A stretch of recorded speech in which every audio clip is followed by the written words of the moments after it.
terlepas dari TEN sendiri, kita patut memang tidak bisa dipungkiri bahwa BUMN tambang ini menjadi salah satu yang menyumbang komoditasnya terbesar terhadap perekonomian Indonesia, begitu ya Pak. Nah, sejauh ini evaluasi dari BUMN terhadap kinerja BUMN tambang hingga akhir tahun kemarin bagaimana sih Pak? Kalau tambang kita, Freeport keren banget ya. Freeport keren banget loh.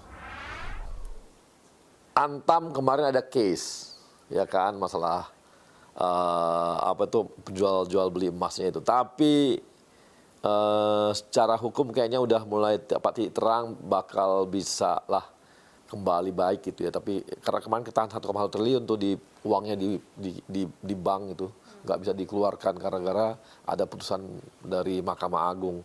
Tapi kami harap dengan kasus juga yang ditangani oleh Kejaksaan Agung lagi nih, ini bisa kembali gitu. Antam sih performa apalagi dengan nikel dan sebagainya gitu ya. Mereka sekarang bahkan sudah maju kepada hilirisasinya gitu sampai ke baterai itu mudah-mudahan sih oke. Kemudian PTBA ya batubara sampai hari ini juga bagus ya, yang memang yang di Inalum. Nah, Inalum ya kita tahu Inalum juga apalagi dia kalau Inalum tuh justru banyak orang stres kenapa? Kapasitas produksi dia udah ini tinggi banget gitu. Jadi orang rebutan sama barang dia gitu. Jadi bisa dikatakan hampir semua performa BUMN pertambangan kita bagus gitu ya. Kalaupun jelek lebih karena harga market. Misalnya batu bara turun gitu. Tapi dari sisi kinerja produksi sih enggak.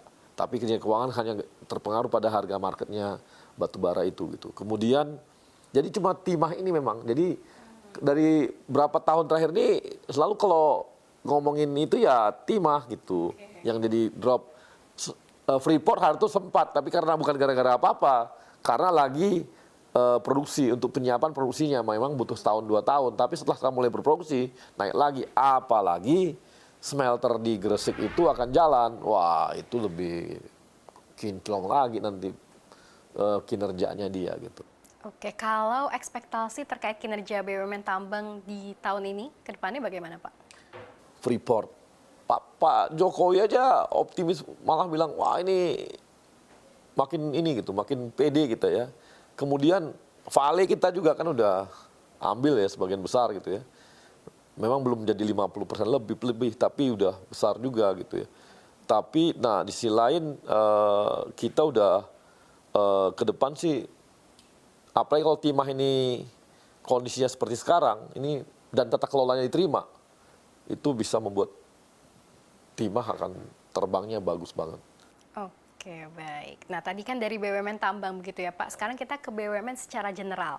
Kira-kira apa saja sih langkah-langkah strategis yang akan diambil oleh Kementerian BUMN untuk memastikan bahwa BUMN ini bisa melalui tantangan dan juga peluang bisnis yang baik di tahun 2024? Yang pasti kan kamu tahu ya bahwa kita kan konsolidasinya terus dilakukan. Ya, konsolidasi kita terus dilakukan dan kita sekarang tinggal 41 BUMN. Bahkan Angkasa Pura pun sudah terkonsolidasikan, merger juga.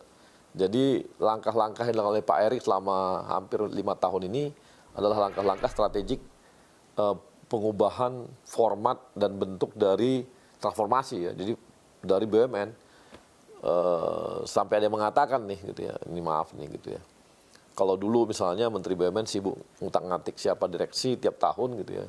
Kalau sekarang sih Pak Eriknya sibuk ngutak-ngatik bagaimana mengkonsolidasikan dan mentransformasikan BUMN-nya, dimergerkan, diholdingkan gitu. Bayangin, kita dari 144 BUMN awal Pak Erik sekarang udah menjadi tinggal 41 BUMN. Dan keuntungannya ya besar banget ya.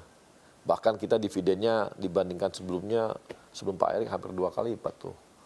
Jadi cukup besar sih dividen yang kita negara ya. Itu di luar dari keuntungan bersihnya. Jadi ya oke lah ya, oke banget gitu.